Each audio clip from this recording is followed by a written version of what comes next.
Bocor hasil visum anak polisi, bukan dipukul Supriyani. Kasus dugaan penganiayaan yang melibatkan guru honorer di SDN 04 Baito, Kabupaten Konawe Selatan, Sulawesi Tenggara atas nama Supriyani, mengundang perhatian publik. Supriyani dituduh melakukan penganiayaan terhadap salah satu siswanya yang merupakan anak polisi yang bernama Aibda Wibowo Hashim. Namun, hasil visum terhadap korban justru menunjukkan fakta yang berbeda dari tuduhan Aibda Wibowo Hashim. Baru-baru ini terungkap, anak polisi tersebut mengaku luka yang dialaminya itu karena jatuh di sawah. Padahal sebelumnya, kasus honorer tersebut hingga membuat Supriyani dinyatakan bersalah hingga dipenjara. Hal tersebut diungkapkan, Ketua PGRI Sultra, Abdul Halim Momo mengatakan kondisi korban berdasar hasil visum mengalami luka bukan seperti dipukul. Hasil visum yang merah-merah itu benturan benda tajam, kata Abdul Halim Momo. Menurutnya korban juga mengakui bahwa luka itu didapat setelah jatuh di sawah. Memang diakui anak itu dia jatuh di sawah, tapi isu kasusnya dialihkan seakan guru ini kriminalisasi, ada kesan pemerasan, katanya. Kuasa hukum Supriyani, Andri Darmawan mengatakan kondisi korban berdasar dakwaan Jaksa Penuntut Umum, JPU, pun sangat janggal. Katanya kondisi korban mengalami kulit melepuh, bukan luka pukulan sapu. Korban dipukul menggunakan sapu sebanyak 1 kali, saat dicocokkan dengan bekas luka, rasanya janggal sekali, katanya. Selain itu kejanggalan lain yakni soal posisi Supriyani dan korban. Supriyani wali kelas 1A, sedangkan korban kelas 1B. Dalam dakwaan disebut Supriyani memukul korban pukul 10 wita. Sedangkan kata wali kelas 1B, Li, kelas telah kosong di jam tersebut. Tidak sinkron karena keterangan wali kelas korban jam tersebut murid sudah pulang, katanya. Sementara itu, mantan Kabareskrim Komjen Pol Susno Duaji angkat bicara.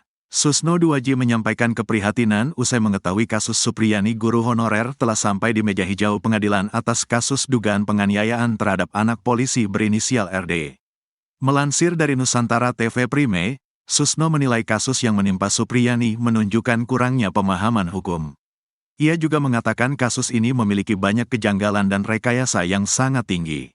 Saya sangat prihatin dan sedih. Kasus ini bau-baunya rekayasanya sangat tinggi, ujar Susno.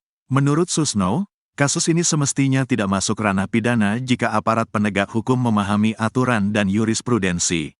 Susno menjelaskan berdasarkan jurisprudensi Mahkamah Agung dan peraturan pemerintah tahun 2004, tindakan guru dalam mendidik murid tidak dapat dipidana.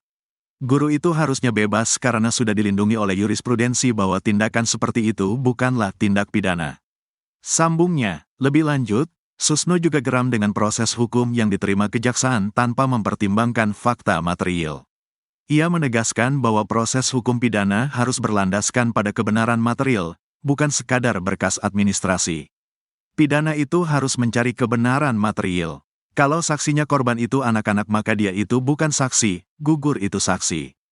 Tegasnya, ex-Jenderal Bintang 3 Polri juga mengingatkan aparat yang menangani kasus ini perlu memahami undang-undang yang melindungi guru. IS mengimbau para junior di Polri untuk lebih mempelajari hukum dan memahami aturan-aturan yang berlaku dalam melindungi guru dari kasus hukum. Belajar hukum, ada jurisprudensi Mahkamah Agung, ada peraturan pemerintah melindungi guru. Sekarang ada aturan hukum yang jelas Susno. Sementara itu, kasus ini disinyalir janggal lantaran guru honorer Supriyani mengajar di kelas 1B sementara korban merupakan kelas 1A. Adapun luka yang dialami korban berinisial RD tidak cocok dengan alat pemukul berupa gagang sapu seperti yang ditudingkan. Susno menduga luka tersebut bukan terjadi di dalam lingkungan sekolah, melainkan di luar sekolah.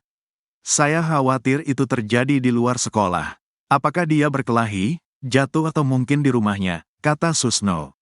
Menurutnya, kasus ini tak perlu diterima oleh penyidik karena benda tumpul seperti sapu kecil kemungkinan meninggalkan luka goresan. Sosok Kabid Propam Polda Sultra Kombes Moch Sholeh turut jadi sorotan gara-gara kasus guru Supriyani viral. Kombes Moch Sholeh langsung gerak cepat mengerahkan anggotanya untuk memeriksa sejumlah penyidik yang menetapkan guru Supriyani sebagai tersangka.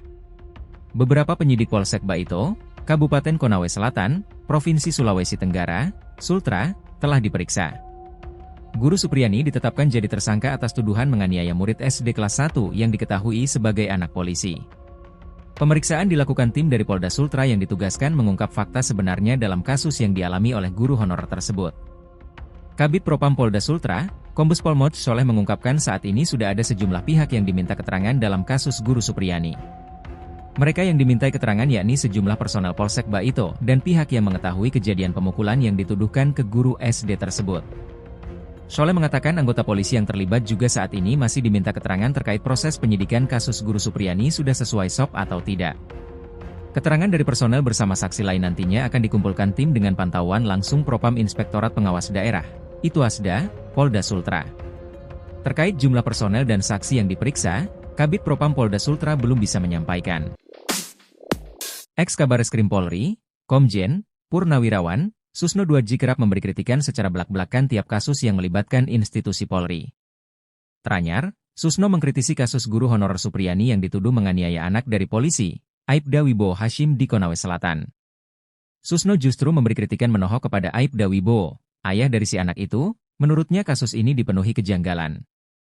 Ia juga mencium bau-bau rekayasa dalam kasus penganiayaan yang dilakukan Supriyani. Bahkan Susno menyebut Aibda Wibowo sebagai polisi cengeng asal main lapor jika pemukulan yang dilakukan Supriyani benar. Susno melanjutkan jika Supriyani terbukti melakukan pemukulan, sebenarnya Supriyani tak bisa dituntut karena ia dilindungi oleh hukum. Susno pun menyindir agar para penegak hukum untuk belajar kembali soal hukum.